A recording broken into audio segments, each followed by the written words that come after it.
స్థానిక సంస్థల ఎన్నికల ప్రచారం అయితే హోరాహోరీగా కొనసాగుతుంది. మొదటి విడత ఫలితాలు రాత్రి వెలువడడంతో రెండో విడత ప్రచారాలు నేటితో ముగింపు కావడంతో గ్రామాలలో హోరాహోరీ ప్రచారం అయితే కొనసాగుతుంది. అధికార పార్టీ సంబంధించినటువంటి అభ్యర్థులు హోరాహోరీగా గెలుపొందడంతో మరోవైపు కూడా దానికి దీటుగానే మరో పార్టీకి సంబంధించిన అభ్యర్థులందరూ హోరాహోరీగా పోటీ పడుతున్నారు. మనతో మాట్లాడడానికి బీజేపీ బలపరిచినటువంటి అభ్యర్థి రాజు నాయక్ తాండాలో ప్రస్తుతం మనం ఉన్నాం. ప్రస్తుతం పార్టీకి సంబంధించిన అభ్యర్థి మనతో ఉన్నారు, మాట్లాడే ప్రయత్నం చేద్దాం.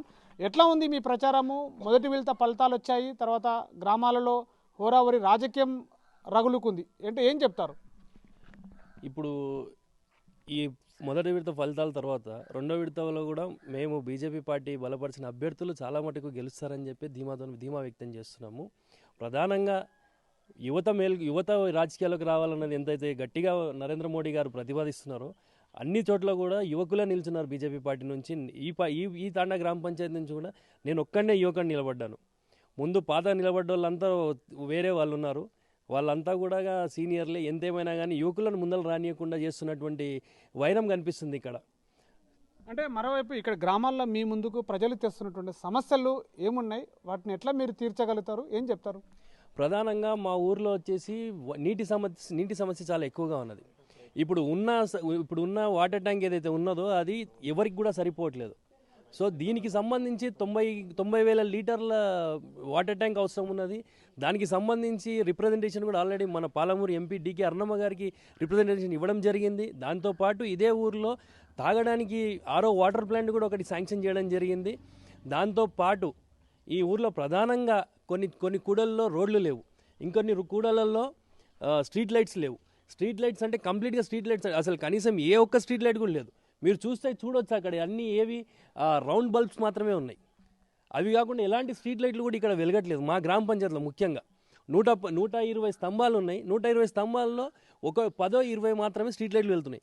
వీటన్నిటికీ సంబంధించి కంప్లీట్గా సోలార్ సిస్టమ్ తోటి లైట్లు ఏర్పాటు చేసే బాధ్యత నేను తీసుకుంటున్నా. దాని గురించి కంపల్సరీగా గెలిచిన వితిన్ 6 months లోపలనే ఊరికి సోలార్ లైట్తోన స్ట్రీట్ లైట్స్ పెట్టిపిస్తాం.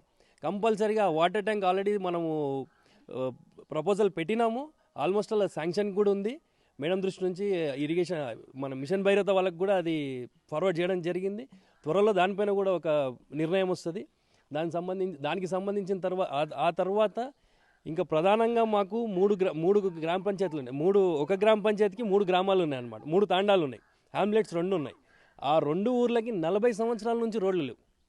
ఆ 2 రోడ్లు కూడా పాలమూరు ఎంపీ డికే అర్ణమ్మ ఇమీడియట్గా గెలిచిన 2 నెలల్లోనే ఆ 2 ఊర్లకు గాను రోడ్లు శాంక్షన్ చేయడం జరిగింది. ఆ రెండు రోడ్లు కూడా పూర్తయింది.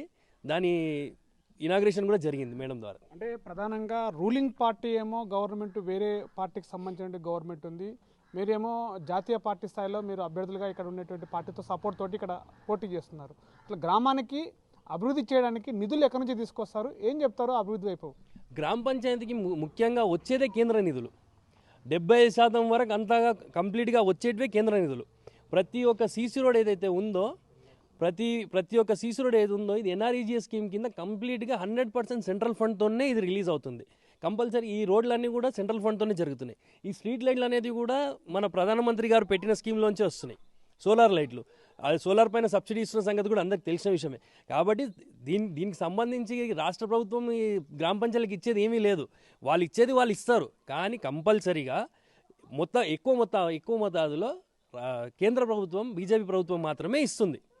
సో ఆ ఇచ్చే ఫండ్తో కూడా మనం డెవలప్ చేస్తున్నాం. ఇంకోటి డికే అర్ణమ్మ గారు ప్రామిస్ చేయడం జరిగింది, ఎవరైతే బీజేపీ పార్టీ అభ్యర్థిని బలపరిచిన అభ్యర్థి ఎవరైతే ఉన్నారో వాళ్ళని గెలిపిస్తే సొంతంగా ఎంపీ నిధుల్లోంచి 10 లక్షలు కూడా కేటాయిస్తానని చెప్పన్నది.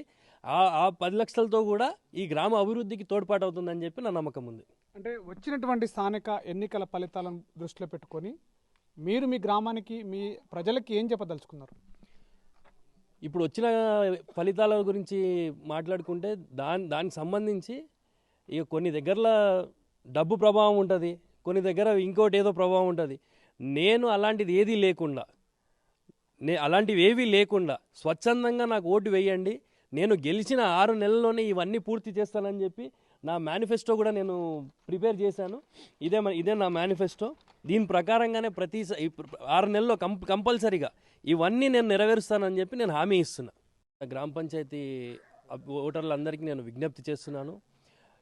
ఇప్పుడు నిల్చున్న అభ్యర్థులు ఎవరైతే ఉన్నారో గతంలో 30 ఏళ్ల నుంచి రాజకీయం చేస్తున్నారు. ఏ రోజు కూడా వాళ్ళు డెవలప్మెంట్ గురించి మాట్లాడలేదు. ఎంతసేపు ఉన్నా మా కోట్లేయండి అనే మాటలు వస్తున్నాయి తప్పితే ఏం చేస్తామనే మేనిఫెస్టో మాత్రం లేదు వాళ్ళ దగ్గర. ఎంతసేపు ఉన్నా ఏదో మధ్యలో మా దాంట్లో చిచ్చు పెట్టి ఇది చేసే ప్రయత్నమే చేస్తున్నారు తప్పితే వాళ్ళు అభివృద్ధి గురించి ఏ రోజు కూడా మాట్లాడట్లేదు. గత 30 ఏళ్ళు వాళ్ళు ప్రీవియస్గా కూడా వాళ్ళు సర్పంచ్ చేసినారు. అది ఏది కూడా వాళ్ళు కంప్లీట్గా ఎలాంటి అభివృద్ధి పని చేయలేదు. ఇన్ని సంవత్సరాలు చేయని అభివృద్ధి 5 ఏళ్లలో వాళ్ళు ఏం చేస్తారని కూడా ఏమీ నమ్మకం లేదు.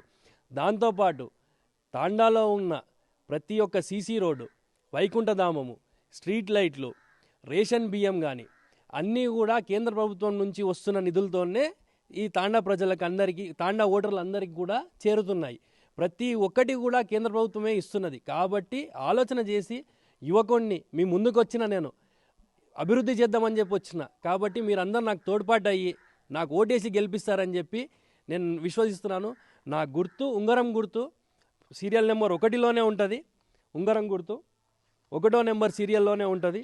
కాబట్టి అందరూ 1వ నెంబర్ గుర్తుపైన నాకు ఓటేసి గెలిపించగలరని చెప్పి విజ్ఞప్తి చేస్తున్నాను. ధన్యవాదాలు. ఏం చెప్తారమ్మా, ఇక్కడ స్థానిక సంస్థల ఎన్నికలు అయితే చాలా రసవత్తరంగా కొనసాగుతున్నాయి. తాండా అనేటువంటి గ్రామ పంచాయతీ చాలా చిన్నగా ఉన్న, ఓట్ల పరంగా తక్కువ ఉన్నప్పటికీ కూడా అభివృద్ధి వైపు ఏం చెప్తారు? మా ఇక్కడ మొత్తం డెవలప్ చేయాలని చెప్పేసి ముందుకు వచ్చినాము. ఇప్పుడు ప్రతి ఒక్కటి చేయాలని చెప్పేసి సంతోషంతో వాళ్ళు అంతరాత్మతోటి ఓటేసి గెలిపించిన తర్వాతనే ఇవన్నీ చేపియాలన్నట్టుగా ముందుకు వచ్చినాం. అంటే గ్రామంలో మీకు ప్రధానంగా కనిపిస్తున్న సమస్యలు ఏంటంటే ఏం చెప్తారు? సమస్యలు అని అంటే నీళ్ళ సమస్యలు ఉన్నాయి, తర్వాత రోడ్ సమస్యలు ఉన్నాయి, ప్రతి ఒక్క సమస్య, డ్రైనేజ్ సమస్యలు ఉన్నాయి, చాలా రకరకాల సమస్యలు ఉన్నాయి. 3 తండాలకి వెలుతురు, లైట్లు ఇవి అవి ఏం లేనట్టుగా చాలా మంది బాధపడుతుంటారు. బయట చెప్పుకోలేక ఇప్పుడు ఎలక్షన్ అప్పుడు కనిపిస్తారు లీడర్లు, మళ్ళీ 5 సంవత్సరాల వరకు ఎవరు కనిపించరు. ఏమైనా చిన్న పంచాయతీ ఉన్నా కానీ పెద్దగా అది ఏందో లాస్ చేయనికనే చూస్తుంటారు ప్రజలకు. అవన్నీ జరగకుండా ఉండడానికి అని చెప్పేసి ముందుకు వచ్చినాం అన్నట్టు. ఈ గుర్తుకు గెలిపించి వాళ్ళు చేస్తే ప్రతి మనిషికి న్యాయం జరగాలన్నట్టుగా కోరిక. సో ఇది ప్రధానంగా వినిపిస్తుంది. 2వ విడతకు సంబంధించినటువంటి ఎన్నికల ప్రచారము ముగింపు ఈరోజు కావడంతో కూడా ప్రతి కుటుంబాన్ని కదిలించేటువంటి ప్రయత్నం అయితే అభ్యర్థులు ప్రయత్నం చేస్తున్నారు. ముఖ్యంగా రాజు నాయక తాండాలో బీజేపీ బలపరిచినటువంటి అభ్యర్థి అయితే కుటుంబాన్ని కదిలించే విధంగా కూడా స్థానికంగా సంబంధించిన సమస్యలు ఏవైతే ఉన్నాయో, గ్రామానికి సంబంధించిన సమస్యలు కూడా సెంట్రల్ గవర్నమెంట్ వచ్చేటువంటి నిధుల ద్వారానే మా గ్రామాన్ని అభివృద్ధి పరచుకుంటాం. అదేవిధంగా స్థానిక ఎంపీ డీకే అరుణ కూడా ఇక్కడ కూడా హామీలు ఇచ్చే పర్వం ఉంది. ఆ యొక్క సెంట్రల్ గవర్నమెంట్ నుంచి వచ్చే ఫండ్స్ని మొత్తం మా గ్రామానికి అభివృద్ధికి ఉపయోగించేటట్టుగా మేము ప్రయత్నం చేస్తామని చెప్పి కూడా చెప్తున్న పరిస్థితి. Camera person Narsing, Shivaji, RTV, Mahabubnagar జిల్లా. Local to global news at your fingertips. మీ చేతిలో ఒక ఆయుధం. Download raw TV app.